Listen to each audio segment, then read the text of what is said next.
métodos apropiados para una buena, correcta lectura de la Biblia. Rápidamente, habla aquí de principios, los principios generales hermenéuticos válidos para todos los tipos de textos bíblicos. ¿Sí? Este libro existe en español, yo no sé si todavía lo imprimen, pero en inglés se llama How to Read the Bible for All Its Worth. ¿Cómo leer la Biblia por todo lo que vale? ¿Alguien lo tiene o lo conoce? Yo tengo una copia, pero no lo traje de este libro, pero existe en español. Es uno de los mejores libros que hay para la interpretación de la Biblia. Es chiquito, es práctico, es conciso, fácil de leerse. Otra vez, pienso en términos de discipular a otros, de introducir a personas a metodologías de cómo interpretar la Biblia. Mi metodología se enfoca inicialmente en que el lector le permita al Espíritu Santo iluminar la Biblia a través de 4 ciclos personales de lectura. Ahora, estos 4 ciclos personales de lectura, él los va a ejemplificar en los comentarios. El libro de texto lo ejemplifica. Para mí es importante ver esos ciclos, porque conforme ustedes ven el libro de texto, quiero que vean esos ciclos puestos en práctica. Esto hace que el espíritu, vean esto, el espíritu, el mensaje y el lector sean, ¿qué cosa? Sean primarios, en lugar de ser, en otras palabras, esa es mi pregunta, o eso es lo que trato de indicar. Si el espíritu, el lector, el espíritu, la Biblia o el texto y el lector no son primarios, ¿quiénes típicamente hacemos primarios?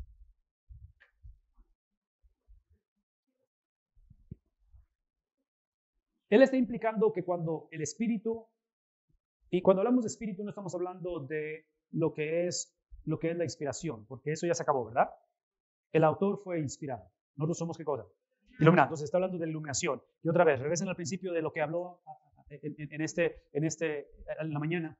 Habló acerca de ceder a Dios, de tener hambre por la persona de Dios, ¿verdad?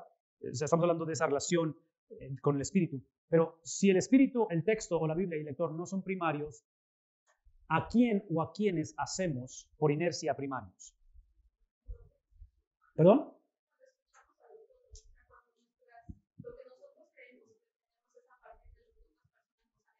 Que típicamente se traduce eso, lo voy a traducir, que es lo que trágicamente hacemos, son los comentarios bíblicos. ¿Sí me explico? Preparamos una clase, un sermón y nos vamos primero ¿a dónde? A los comentarios. Y él está diciendo, no. Los comentarios en los 4 ciclos de lectura tienen su lugar y son necesarios, pero no son primordiales. Exacto. Corroboran y lo que hacen, y es lo que nos va a enseñar él a través del libro de texto, es que te ayudan a reafirmar los parámetros. Acuérdense, necesitamos parámetros, ¿verdad? Parámetros. Entonces, los comentarios tienen su función para reafirmar los parámetros. Los comentarios no crean los parámetros. Entonces, él está diciendo que lo principal es el espíritu del texto y el lector. Por lo tanto, dice, esto también protege al lector de ser excesivamente influenciado por comentaristas. Debemos poder apoyar nuestras interpretaciones desde el texto mismo. Hay 5 áreas que proveen al menos una verificación limitada. Aquí están las 5 áreas que ustedes van a ver ejercer a través de todo ello. La primera es la del autor original. Una vez más, su entorno histórico y su contexto, ¿qué cosa? Literario. Una vez más, si es profecía, si es narrativa, si es historia, si es simplemente el libro de Números, si es el libro de Levítico, en fin, ¿qué es el contexto literario? La selección del autor original de estructuras gramaticales, el uso contemporáneo de las palabras y el género literario. Y la última es nuestro entendimiento apropiado de pasajes. ¿Qué cosa? Otra vez, regresen a la doctrina del Espíritu Santo. Yo les dije hace rato que mi recomendación es que no formemos la doctrina del Espíritu Santo exclusivamente del libro de Hechos. ¿Recuerdan que les dije eso? Es lo que tiene que ver con pasajes paralelos. ¿Por qué? Porque cuando ven el paralelismo de todo el Nuevo Testamento, es obvio que no siempre la persona es bautizada en agua, no todo el tiempo es bautizada en el Espíritu, no todo el tiempo habla en lenguas, no todo el tiempo la salvación involucra una sanidad física, ¿verdad? Involucran diferentes circunstancias, pero no las vemos como algo normativo. Entonces, si sacamos esos pasajes así solitos, creamos doctrinas que eventualmente causan confusión. Necesitamos poder proveer las razones y la lógica detrás de nuestras interpretaciones. ¿Sí o no?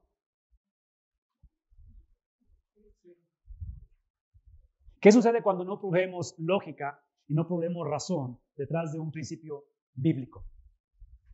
¿Qué son los riesgos?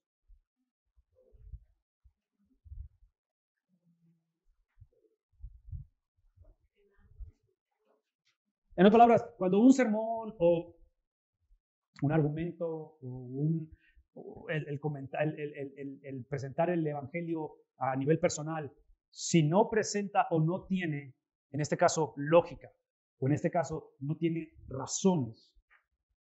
En otras palabras, cuando sobreespiritualizamos el mensaje, ¿qué es el riesgo?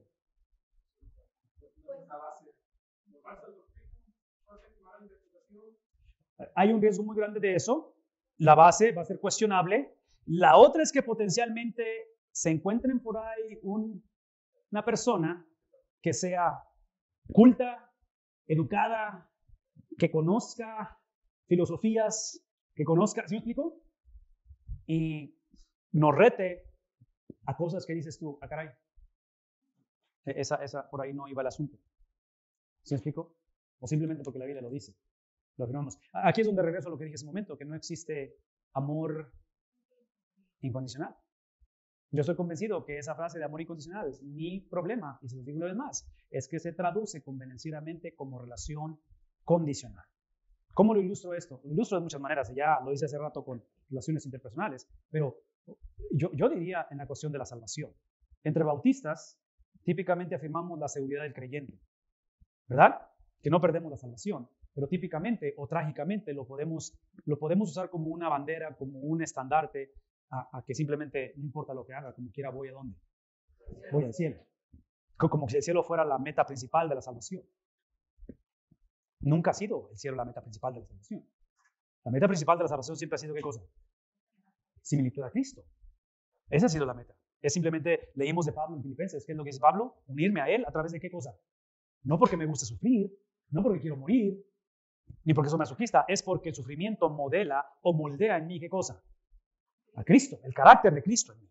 La meta es Cristo, entonces, si el proceso es eso, así debe ser. Entonces, cuando hablamos de la salvación, por ejemplo, y lo predicamos como una póliza de seguro, que simplemente no importa lo que hagas, no importa que pases por esa crisis de fe, que se va la persona y luego regresa a la iglesia, la clásica experiencia, y que es testimonio de muchos de nosotros, se nos olvida que literalmente la salvación es una experiencia tripartita, es una experiencia de un tripié, donde inicia con la seguridad de la salvación, y creo que la salvación es irrevocable, no creo que el cristiano pierde la salvación, pero Hebreos nos enseña o nos va a enseñar que la salvación se percibe desde la enseñanza de Pablo, que es a través de la justificación, a través de la fe en Cristo Jesús, pero esa seguridad, la segunda experiencia o la segunda componente de estas tres fases es que está basada en perseverancia. De que la perseverancia no es la evidencia de que la persona es salva, la perseverancia es el resultado de que la persona es salva. ¿Qué quiero decir con ello? De que yo tengo viviendo en Estados Unidos desde que tengo 17 años. Y la evidencia de que vivo en Estados Unidos, porque no me veo americano, yo sé que algunos me confunden, piensan que soy holandés, pero no, soy del Mante. Pero la evidencia de que vivo en Estados Unidos es que hablo inglés. ¿Me explico? Esa es una evidencia de que he vivido allá por bastante tiempo. Pero el resultado en mí, lo que me sale natural es el español. ¿Por qué? Porque es lo que soy. ¿Me explico? Entonces, no es que el español sea más importante que el inglés en mi vida, es que simplemente el inglés es la evidencia de que me trasladé a ese país. Pero lo natural que es el español. Es lo que pasa con la perseverancia. La perseverancia en la vida del cristiano no es una evidencia de que somos salvos. Es ¿qué cosa? Es lo natural, es lo que produce el ser salvo. No es algo que tienes que forzarlo, o tienes que orarlo, o tienes que tomar un curso para ser perseverante. Personas salvas, ¿qué es lo que hacen? Perseveran. ¿Qué implica eso?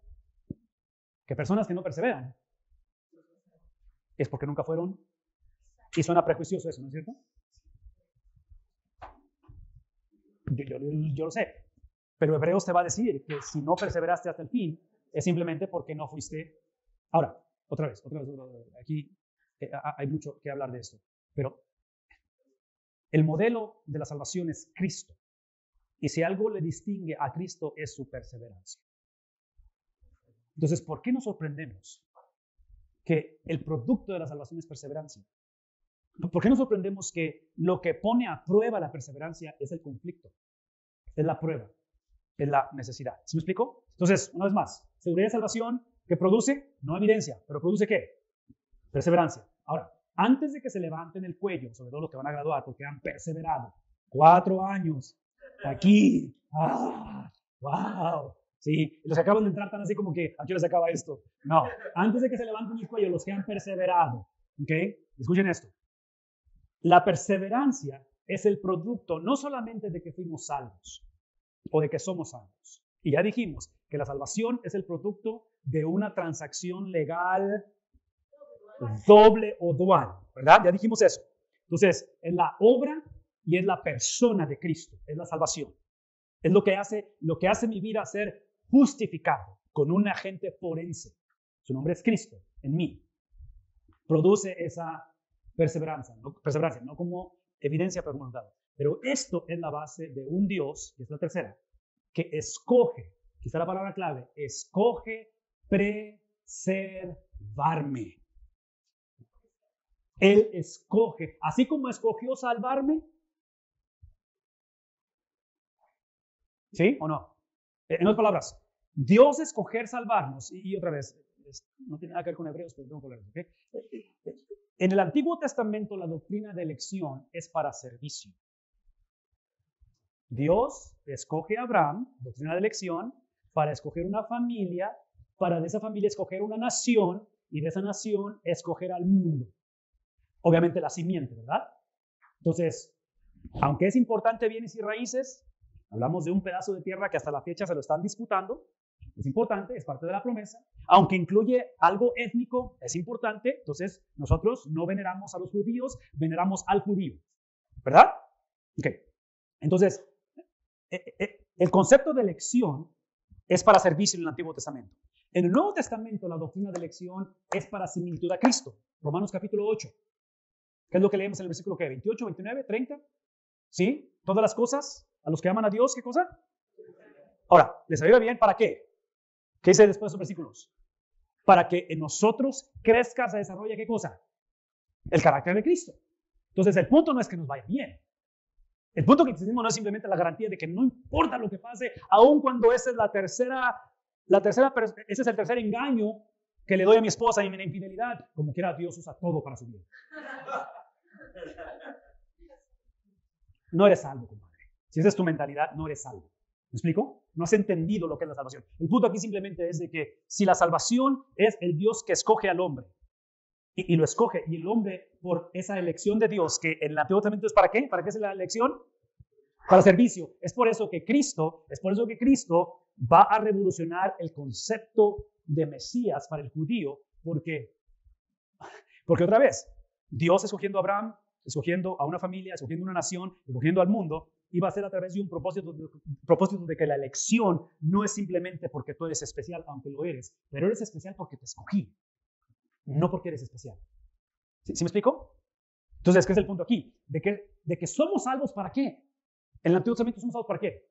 Para servir. Entonces, imagínense matrimonios, ustedes casados y los que se van a casar y los que desean casarse o los que deberían estar casados pero no se han casado. Imagínense matrimonios en los cuales nuestro motor de arranque sea una vida de servicio. En lugar de que me caso contigo porque tú me sirves a mí. Y si no me sirves, voy a buscar a alguien que me sirva. ¿Se imaginan qué revolución sería eso? Crear una generación de hijos, de niños, de jóvenes, de adolescentes, de solteros, que su motor de arranque es una vida ¿de qué? De servicio. Esa es la doctrina de elección. Es la razón por qué somos salvos en el Antiguo Testamento. En el Nuevo Testamento, la doctrina de elección es ¿para qué? Para similitud a Cristo. En otras palabras, el propósito de la salvación es una persona. No es simplemente el cambio de circunstancias de mi persona. No es simplemente la garantía de que el día que tome mi último suspiro y cierre los ojos de este mundo y los abra, voy a entrar en un lugar mágico. Sí, otra vez, el cielo, estoy a favor del cielo, creo que es un lugar, creo que es una persona del cielo también, pero en fin, eso es importante. Pero imagínense, porque la mayoría de nosotros vamos a vivir bastante tiempo en la tierra. No, espero que nadie se muera, pero no moriré pronto. Pero el punto aquí es de que en el tiempo que estamos aquí es para crecer en similitud a Cristo. Entonces, ahora sí, ambicionen, sueñen conmigo con una iglesia, con diáconos, con yernos y con nueras y con suegra y suegro, de que su motor de arranque es una vida de servicio y una vida de similitud a Cristo. Chiquito se nos haría el mundo para conquistarlo con el evangelio, ¿no es cierto? Pero ¿cuál es la realidad? ¿Cómo predicamos el evangelio típicamente? ¿O cómo lo hemos asimilado? No es una vida de servicio. Sí, yo vine a Cristo para que Cristo me me sirviera a mí. Más vale que me vaya bien. Más vale que no divorcio, no traición, no enfermedad, no, porque el día que las cosas nos den bien, ¿qué hacemos? Le reclamamos a Dios. Y somos el típico cristiano que íbamos a la iglesia. Pero ya no vamos porque, como la otra es similitud a Cristo. Imagínense, ¿qué es lo opuesto a similitud a Cristo? Es simplemente que queremos a un Dios que engrandezca no su reino en mí, pero que engrandezca mi reino en mí. Queremos un sirviente cósmico, que piense como yo, sienta como yo, actúe como yo. ¿Sí me explico? Entonces, cuando pienso en este tipo de experiencias de lo que es la salvación, y si esa es la razón por la que fuimos salvos, que es lo que Dios produce en la persona o debe de producir, cuando hablo de este tercer componente de preservación, ¿recuerdan eso? ¿Sí? Entonces, seguridad del creyente. ¿Qué es la segunda? Perseverancia, no como evidencia, pero como resultado, así como el español a mí. Si tú me apachurras de los poros, me sale no inglés, me sale español. ¿Me explico? Porque es lo que soy, no es lo que hago. El inglés tuve que aprenderlo. El español, aunque también lo aprendí, pero fue algo nato, porque es parte de lo que soy. Esta última, antes de que nos levantemos el cuello, esta última que es la es Dios preservándonos, es intervención completamente divina. ¿Cómo lo sé esto? Otra vez, en mi mente pienso en la experiencia de un David y de un Saúl. ¿Cuál es la diferencia de David y Saúl? En sus historias. Yo sé que el Salmo 51 es el punto de cuando vas en la carretera hay una U, un retorno. ¿Sí? ¿O no manejan? ¿Sí manejan? Ok. Pero hay un retorno, ¿verdad? Entonces, el Salmo 51 es el retorno de David, ¿no es cierto? Pero cuando ven el resumen de David y de Saúl, ¿hay mucha diferencia entre los resúmenes de ellos? Los dos tienen un historial muy trágico. Eventualmente David se va a arrepentir, pero hablemos del arrepentimiento. ¿Quién produce el arrepentimiento en el corazón del hombre? Porque una vez más, acuérdense de la doctrina de elección. La doctrina de elección está basada en que el hombre no tiene la habilidad por sí mismo de buscar a Dios. ¿Sí? Dios busca al hombre primeramente. Entonces, el arrepentimiento de David es el producto no simplemente de un corazón contrito. En otras palabras, le doy crédito a David en el punto en el cual Dios le da la capacidad de decidir. ¿Sí? Que es la misma de la salvación. En la salvación, Dios le da la capacidad al hombre de decirle sí a Cristo.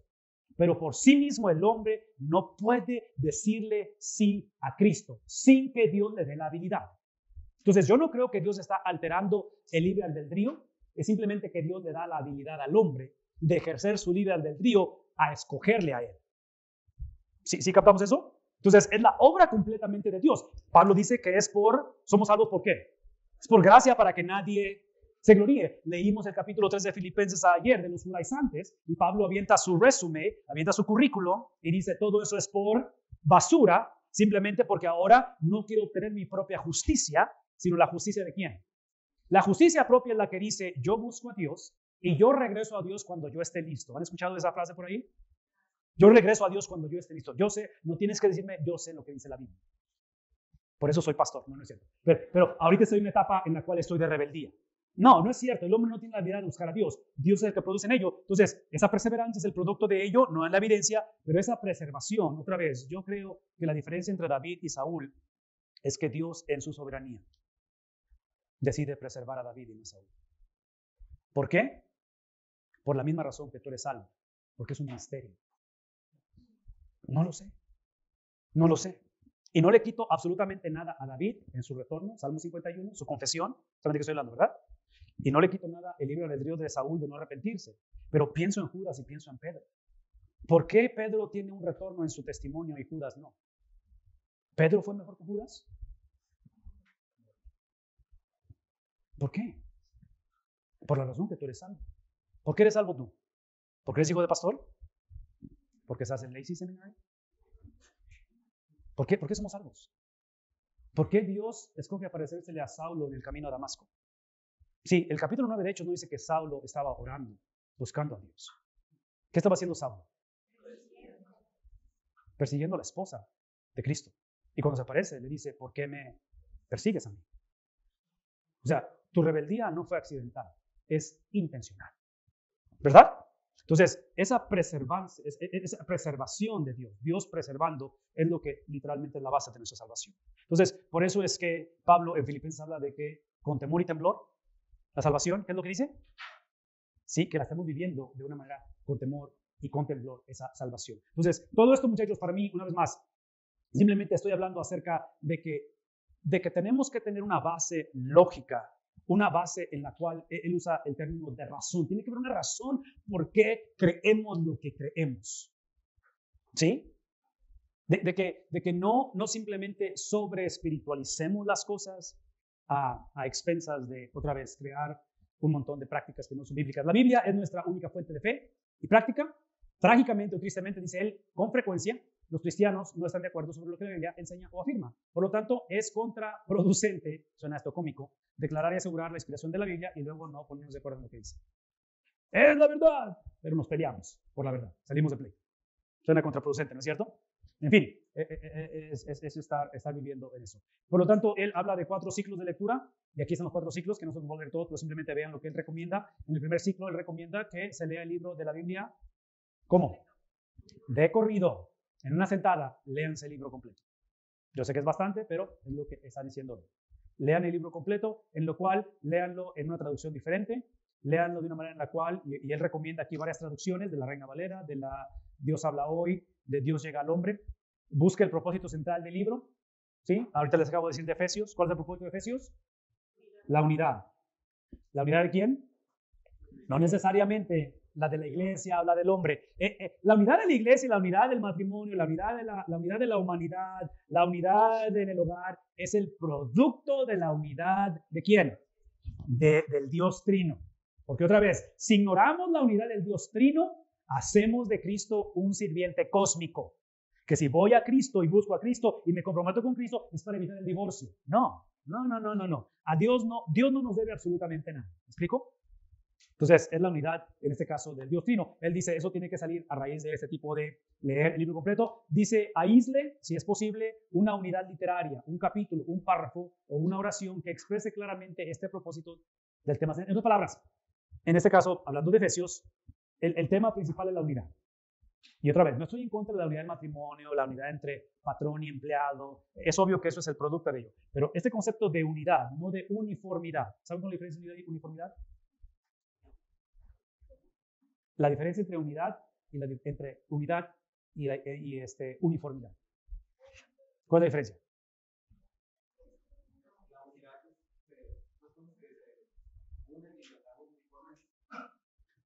Parejo. ¿Sí? Entonces, los equipos de fútbol usan ¿qué cosa? Uniformes. Pero el traer el mismo uniforme no implica que jugamos juntos, como unidad. ¿Me explico? Entonces, el hecho de que mis hijas, mis hijos, mi esposa, los 5 tenemos el mismo apellido, no implica que vivimos en unidad. ¿Me explico? Entonces, lo que está diciendo el Dr. Bob es que dice, ok, busca el tema central del libro. Ahora busca un párrafo, busca una frase, busca un versículo que afirme ese tema central del libro. Hay una parte del libro que es la médula del mensaje central, lo cual, conforme avanza la lectura, todo lo que el libro dice tiene que ser filtrado a través de esa verdad. ¿Sí captamos eso? Entonces, hay una verdad central, algo dentro, es lo que viene siendo como una evidencia interna. Por eso decimos que la Biblia es el mejor intérprete de la Biblia, porque está protegiendo de que cualquier otra interpretación que hagas del resto del libro sea filtrada a través de ello. Y por eso dice él aquí, aísla si es posible esa unidad literaria. Número 4, identifique el género literario predominante. Si es el Antiguo Testamento, narrativa hebrea, poesía hebrea, profecía hebrea, códigos de leyes, ¿de qué está hablando? En el Nuevo Testamento hay que identificar si son simplemente narraciones. En este caso, no es la historia de Jesús, son historias de Jesús. ¿Recuerdan eso? Se lo dije ayer. Son parábolas, son cartas, son epístolas, son literatura apocalíptica. ¿Qué es lo que están leyendo? Todo eso en el primer ciclo. Segundo ciclo de lectura. Lea todo el libro, otra vez, ahora buscando identificar los temas o los tópicos principales, basado en el tema principal. ¿Me explico? Entonces ahorita ya les desglosé Efesios, porque en Efesios el tema principal es la unidad, pero ya los temas principales es la unidad del Dios Trino. Después se va a ir a la unidad entre el amo y el siervo, entre esposo con esposa, padres con hijos, y en fin, son los temas principales. Haga un bosquejo de los temas principales y escribir brevemente su contenido en una declaración sencilla. No es palabras. Si ya sé que el tema de Efesios es unidad, ahora voy a ver cómo ese tema de la unidad cambia en diferentes ámbitos. Es como empiezo a bosquejar. Entonces, pienso en términos literarios. ¿Sí me explico? Aquí es donde se convierte, así de manera, en un impedimento los capítulos y versículos. Porque muchas de las veces esas unidades literarias incluyen un capítulo y la mitad de otro. Y luego de repente cambian. ¿Me explico? Entonces es lo que está diciendo aquí. Revise su declaración de propósito y bosquejo amplio con ayudas de estudio. ¿Se dan cuenta que ya empezamos a hablar acerca de las ayudas de estudio? Pero ya después de que creamos un bosquejo de libro. En el tercer ciclo, vuelva a leer el libro otra vez. ¿Buscando qué cosa? Ya tenemos claro lo que es el mensaje del libro, ya bosquejamos el libro, porque el bosquejo del libro simplemente son las piezas literarias que afirman el mensaje o la verdad central del libro, ¿verdad? Ya lo bosquejamos. Ahora, como ya hice todo eso y ya lo corroboré con ayudas, en este caso, comentarios, bosquejos, aquí es donde entran las Biblias de estudio, que traen bosquejos, ya lo corroboré. Ahora me enfoco en el entorno histórico y en la ocasión específica en la cual se escribiera el libro. Eso implica que haga una lista de los asuntos históricos mencionados en el libro, evidencias internas, quién es el autor. Si ustedes leen el libro de Isaías, ¿cuándo se escribe el libro de Isaías? Hay un evento trascendental al principio del libro de Isaías. ¿Cómo inicia Isaías? El año en que el rey Usías, típicamente los libros proféticos, si ustedes son el patrón de la profecía del Antiguo Testamento, inicia con el llamamiento del profeta. No es accidente que el llamamiento de Isaías es hasta el capítulo 6. No es accidente eso. Hay una razón por qué el autor de este libro nos pone su llamamiento, en este caso, a ser profeta, hasta el capítulo 6. Entonces, Isaías inicia con un evento histórico. Algo sucedió cuando el rey Usías murió. Entonces, ahí es donde podemos usar material extrabíblico para decir, ok, ¿qué sucedió en ese año? ¿Qué estaba pasando con el pueblo de Israel cuando ¿Quién es este rey? ¿Qué son las cosas que influenciaron, en este caso, el pueblo de Israel, el contexto religioso, el contexto económico, el contexto, ¿sí me explico? De lo que está pasando en la vida del pueblo de Israel cuando Dios decide usar a un hombre llamado Isaías y presentar un mensaje que es trascendental. Cuando Dios decide, en este caso, Isaías 7:14, ¿recuerdan? La Virgen concebirá y dará a luz. Son pasajes trascendentales, ¿no? Es profecía. Pero ese capítulo 1, versículo 1 va a ser una influencia histórica para interpretar Isaías 7:14. ¿Me explico? Entonces hay que leer ese contexto, lo que está diciendo él. Entonces, el autor, la fecha, destinatario, la razón específica de su escritura, aspectos del entorno cultural relacionados con el propósito de la escritura, referencias a personajes y eventos históricos. Número 3, amplíe su bosquejo ahora a un nivel de ¿qué? A un nivel de párrafo, de esa parte del libro bíblico que está interpretando. Siempre identifique y haga un bosquejo de la unidad literaria. Otra vez, regresando a Efesios, porque es lo que viene en mente ahorita.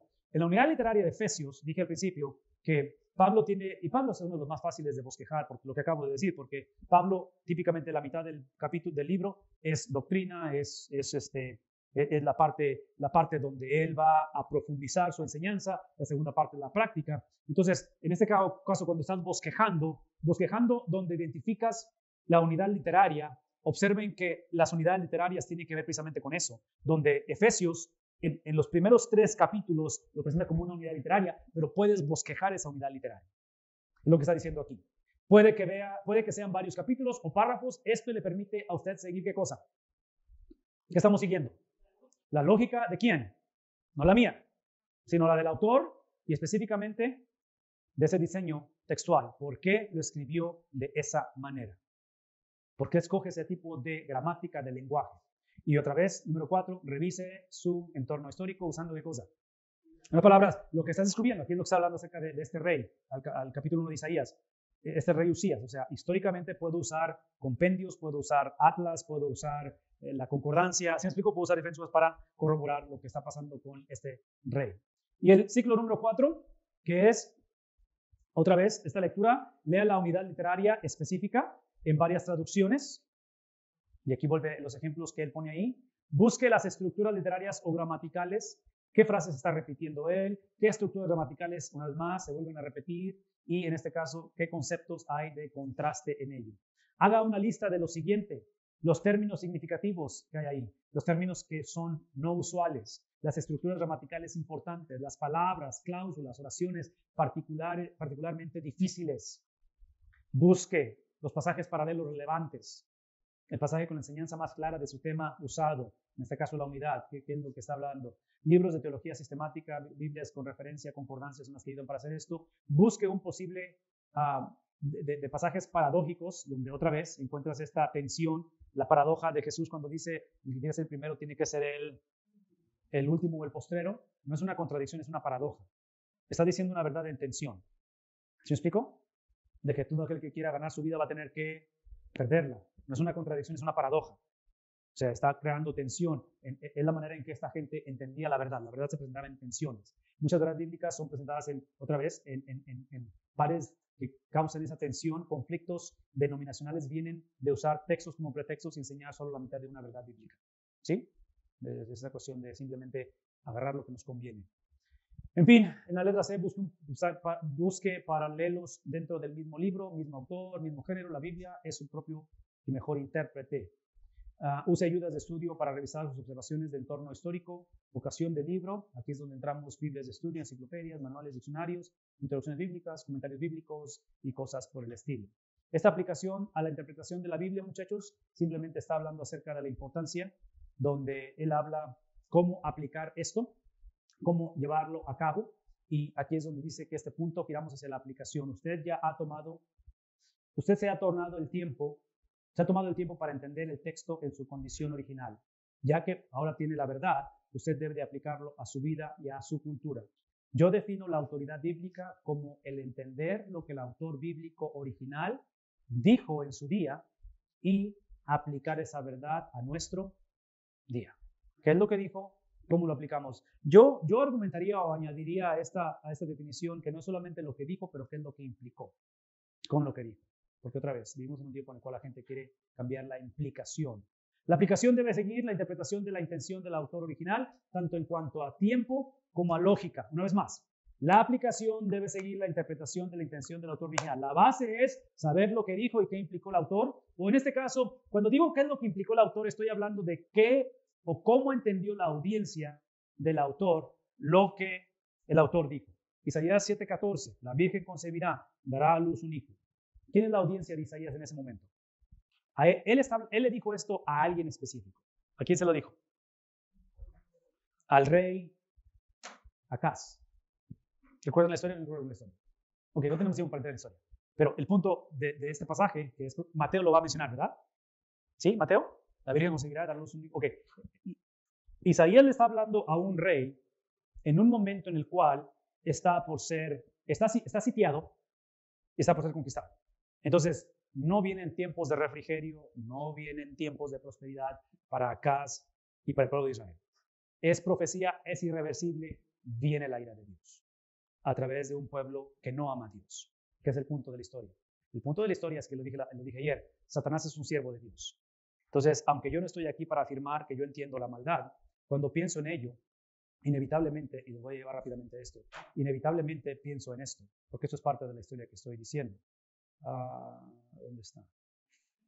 Si ustedes van al Antiguo Testamento, también el Nuevo Testamento, pero van al Antiguo Testamento, y ustedes van a encontrarse con los comentarios escritos, con los comentarios en audio, los comentarios en video. Aquí están los temas especiales.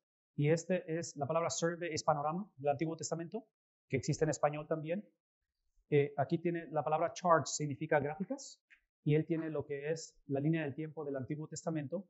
Además que es como les digo, no la puedo voltear, no sé cómo voltearla esta, pero está de cabeza, está de lado ahorita, pero es la línea del tiempo del Antiguo Testamento. Ustedes observen que aquí están las potencias mundiales que oprimieron al pueblo de Israel, ¿verdad? Entonces, si ustedes observan, Egipto está en el tiempo de Éxodo y de Levítico. Déjenme ampliar. Ok, ahí está. Egipto en Levítico y Números, Canaán en el libro de Josué, los filisteos en la monarquía unida. Este es Samuel. Este es los 3 reyes de la monarquía unida, que son ¿quién? Saúl, Salomón, y obviamente después de Salomón se va a dividir el reino, y encontramos el reino del norte que está acá arriba, el reino del sur que está acá abajo. Los filisteos son sus enemigos en ese tiempo. Después vienen los sirios y los profetas del reino del norte, que son profetas que no escribieron libros, son Elías y Eliseo. Y la capital del reino del norte, ¿qué es la capital del reino del norte? No, así se llama el país, Israel, pero es Samaria. El reino del sur, la capital es Jerusalén, ¿verdad? Entonces Israel y Judá, que son los reinos. Pero encontramos que en el año 722 es cuando viene la profecía que había traído Oseas, Amós y Jonás, que se arrepintieran. Recuerda que en ese momento que la voz principal del Antiguo Testamento es el profeta, su mensaje es arrepentimiento, no hicieron caso, eventualmente viene el exilio a través de ¿quién? De los asirios, que recuerdan que Jonás es llamado a predicar ¿a dónde? A Nínive, la capital de Asiria. Pero en el caso del Reino Unido, encontramos a Salomón y a David, pero especialmente Salomón, que fueron unos genios en la arquitectura,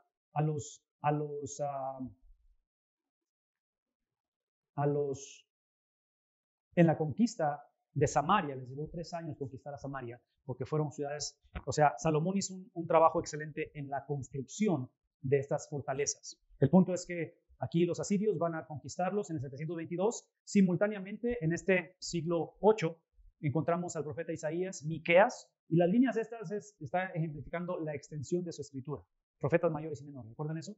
Entonces, encontramos que todo esto, muchachos, observen esto acá abajo, está simultáneamente siendo escrito o narrado en primer y segundo libro de Samuel. Entonces, hablar de la monarquía unida lo encuentran en Samuel y lo encuentran ¿dónde más? En Crónicas. Entonces, aquí es donde entramos en el paralelismo de pasajes, ¿verdad?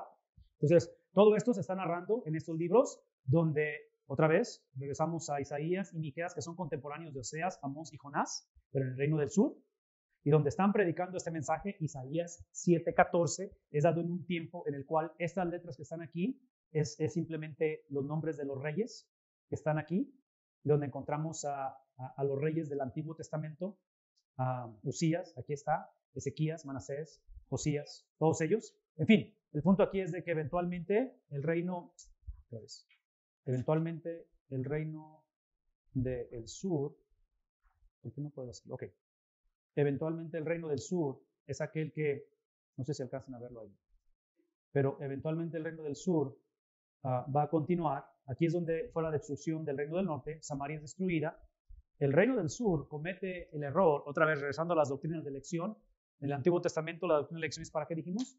Para servicio. En el Nuevo Testamento es para similitud a Cristo. Entonces, la doctrina de elección en los judíos, específicamente porque en el sur están 2 tribus. El reino del norte son 10 tribus, pero en el sur solamente son 2. En Judá hay 2 tribus, que son Judá y Benjamín. Cuando Pablo en el capítulo 3 de Filipenses habla acerca de que es hebreo de hebreos de la tribu de Benjamín, es porque la tribu de Benjamín, su apodo de los de esa tribu eran los fieles.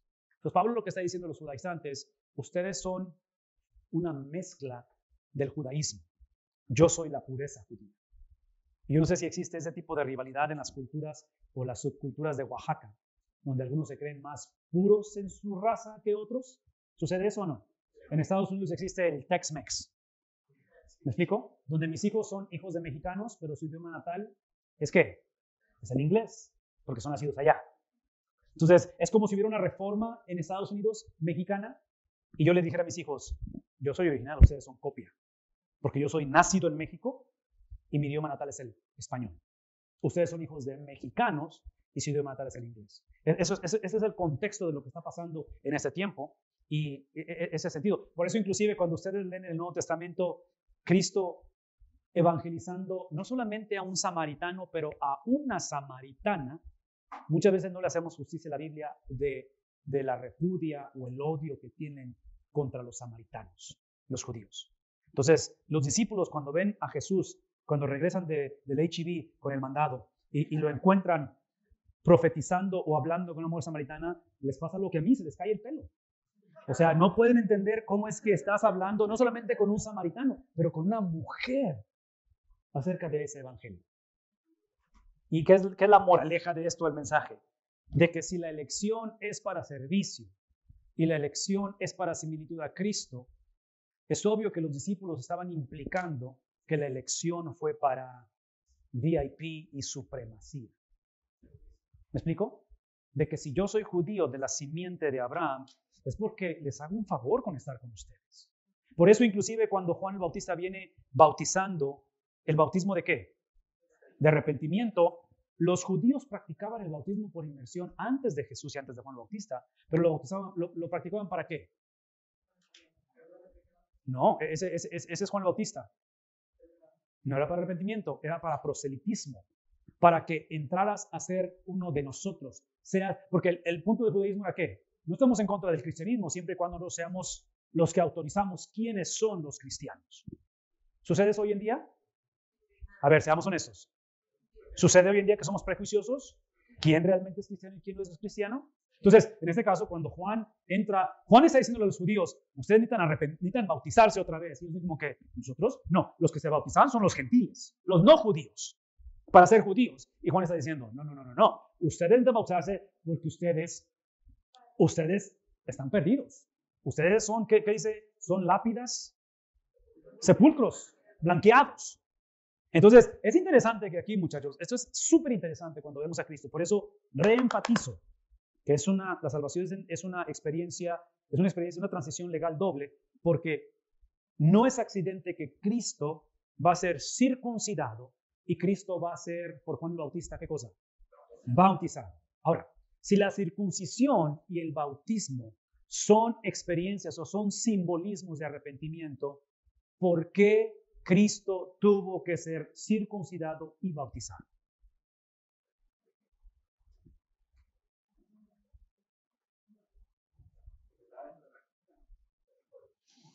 Sí, eso tiene que ver, la cuestión cultural, pero es más que cultura. Eso es parte de ello.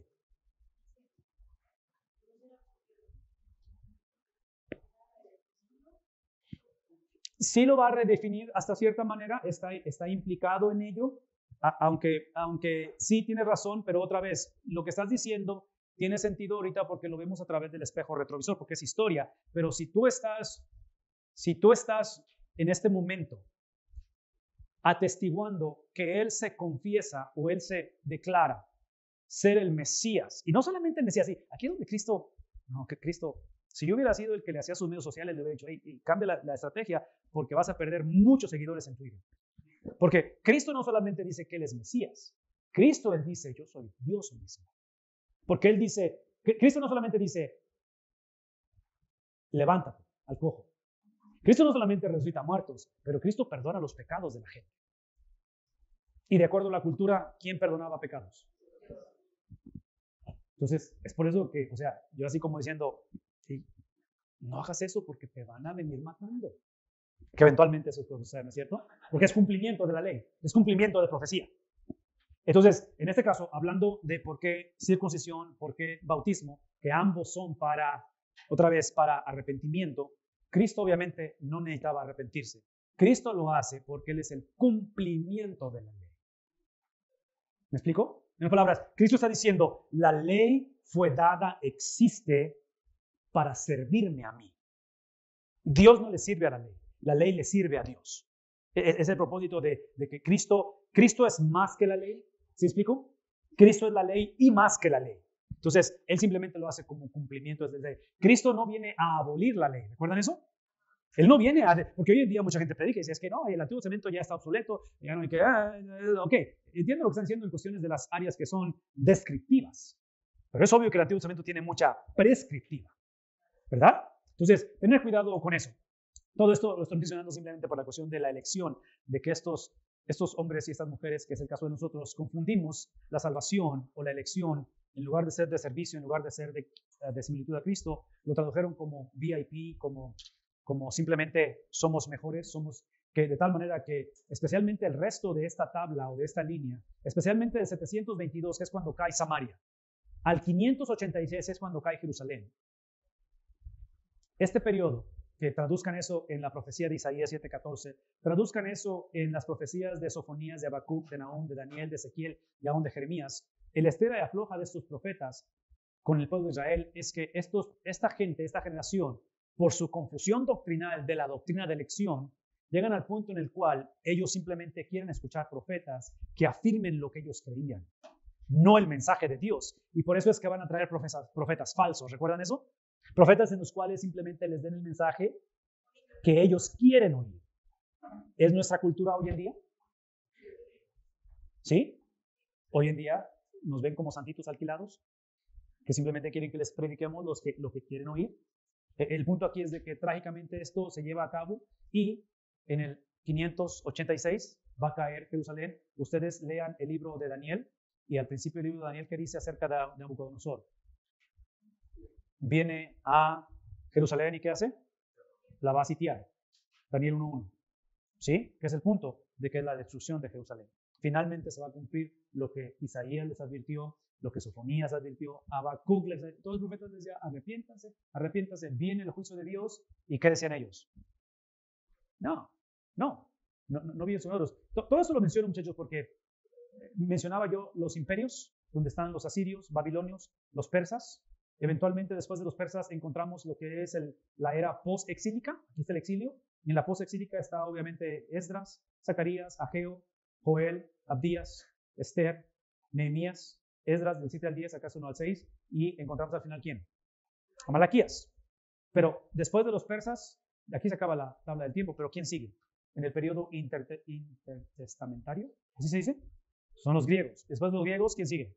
Los romanos. Entonces, cuando ustedes van a la línea del tiempo ahora del Nuevo Testamento y se vienen aquí a las charts otra vez y encuentran la línea del tiempo, aquí la van a encontrar así como debe de ser, pero aquí lo que hace es que pone los imperios otra vez del mundo acá arriba, en este caso son los romanos con sus emperadores, y la vida de Cristo presentada a través de los 4 evangelios, Marcos, Mateo, Lucas y Juan, los pone en orden cronológico, porque la línea de tiempo está cronológicamente puesta, pero observen que lo que está tratando de hacer aquí, no puedo, es ver las líneas, cómo es que esto ejemplifica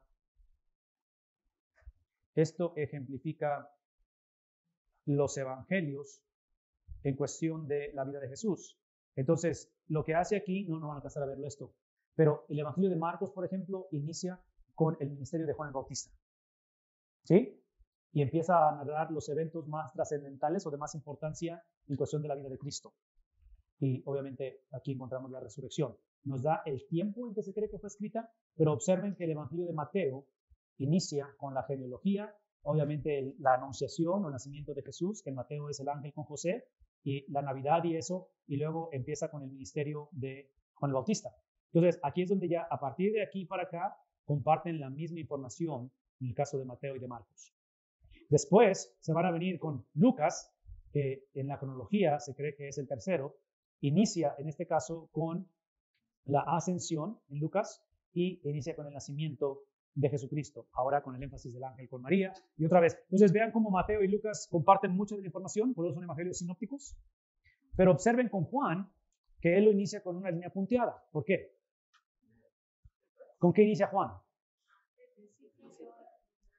En otras palabras, Juan inicia declarando la eternalidad de Jesús, de que Él simplemente es desde el principio, es el alfa y el omega, de que siempre ha existido. Por eso es la línea punteada, porque en lugar de ser continuo, porque no hay cronología en esto. No hay manera de decir, aquí es donde inicia la vida de Cristo. Que otra vez suena contradictorio a Lucas y Mateo, porque mucha gente piensa, y aquí es donde empieza la doctrina católica, de ver a María como inmaculada, de ver a María como la madre de Dios, porque el catolicismo te va a decir que Jesús inicia a través de María, ¿verdad? Y Juan va a decir, no, Jesús inicia, no tiene inicio, es el punto. Entonces, o sea, María simplemente es un instrumento en el plan redentor de Cristo. Y hablando de instrumentos, todo esto lo mencionaba y a donde iba con todo esto es porque en la línea del tiempo, entre paréntesis y otro paréntesis aquí, porque hay otra, está la era apostólica, después de los evangelios, están los apóstoles, donde ahora el libro de Hechos y las epístolas son escritas en esta línea del tiempo y encontramos, continúa el gobierno romano, ¿me explico? Y aquí es donde encontramos el libro de Hechos, que está aquí abajo, observen el libro de Hechos, que tiene que leerse a la par con las epístolas, ¿verdad? Porque narran los libros, los viajes misioneros y todo eso. Entonces, ya ustedes empiezan a ver aquí, otra vez, los eventos históricos de la persecución de Pedro, todo ese libro de los Hechos, eventualmente aquí está Santiago, el primer viaje misionero, aquí está Gálatas, aquí está el concilio de Jerusalén, capítulo 15 de Hechos, aquí están los años aproximadamente, primera y segunda Tesalonicenses, que se tiene que leer a la par con Hechos 15 al 18, que es el segundo viaje misionero de Pablo. Observen dónde está una teoría de Gálatas, donde entran algunas de ellos en estos años, el tercer viaje misionero de Pablo a la luz de Romanos, primera y segunda de Corintios, que es cuando se cree que se escribe. Observen el arresto en Jerusalén y el encarcelamiento en Cesarea, donde está Efesios, Colosenses, Filemón, Filipenses.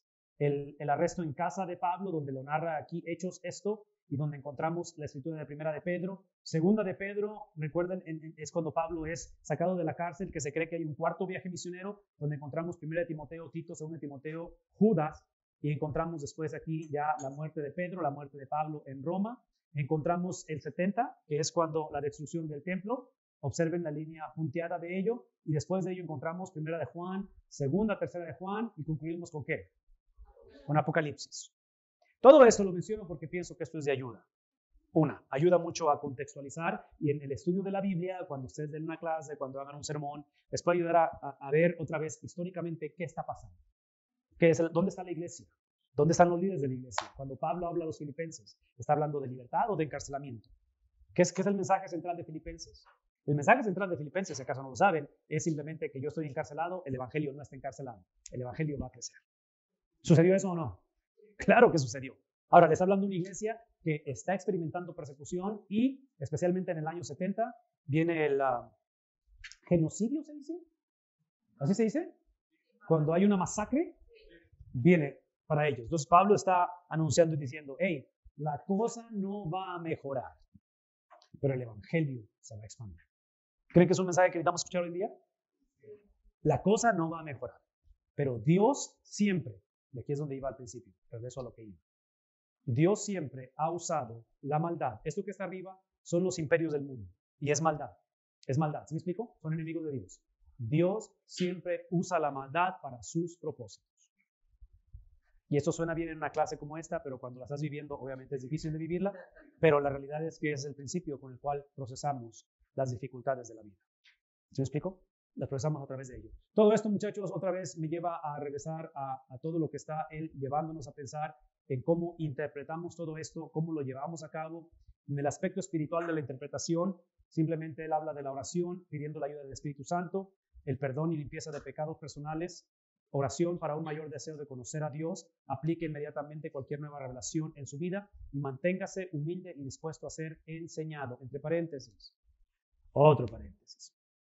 Si esto es cierto, lo que estamos hablando, especialmente en un contexto como este académico de enseñanza, de estructura, de clases y todo esto, yo sí quisiera recordarles o decirles que la meta no es un seminario y la meta no es graduar. Es bueno estar aquí y es bueno graduar. Pero viendo mi propio peregrinar a través del espejo retrovisor, los años que el Señor me permitió estudiar en un contexto estructurado o formal, fue aquí o fue ahí donde Dios creó en mí hábitos de aprendizaje. Hábitos para yo continuar el peregrinar de estudiar el resto de la vida. ¿Por qué menciono esto?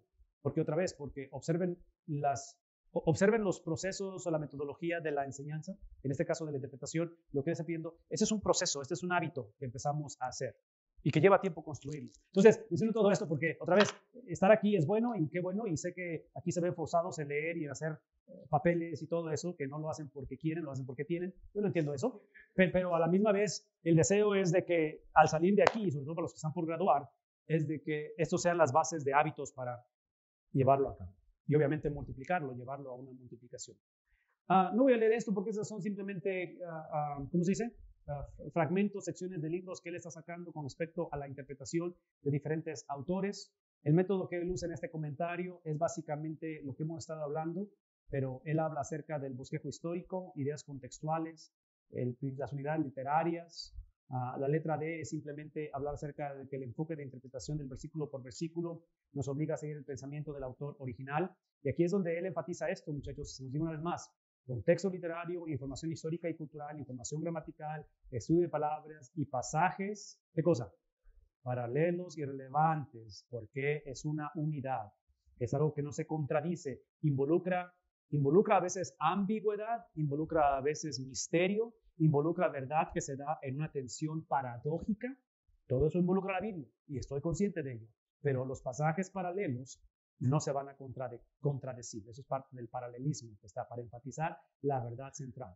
En ciertos puntos encontramos el texto impreso de la Reina Valera, que será complementado por otras traducciones de versiones modernas. Las enlista ahí. Para quienes no leen griego, esto les ayuda a comparar las traducciones para identificar esto en ellos.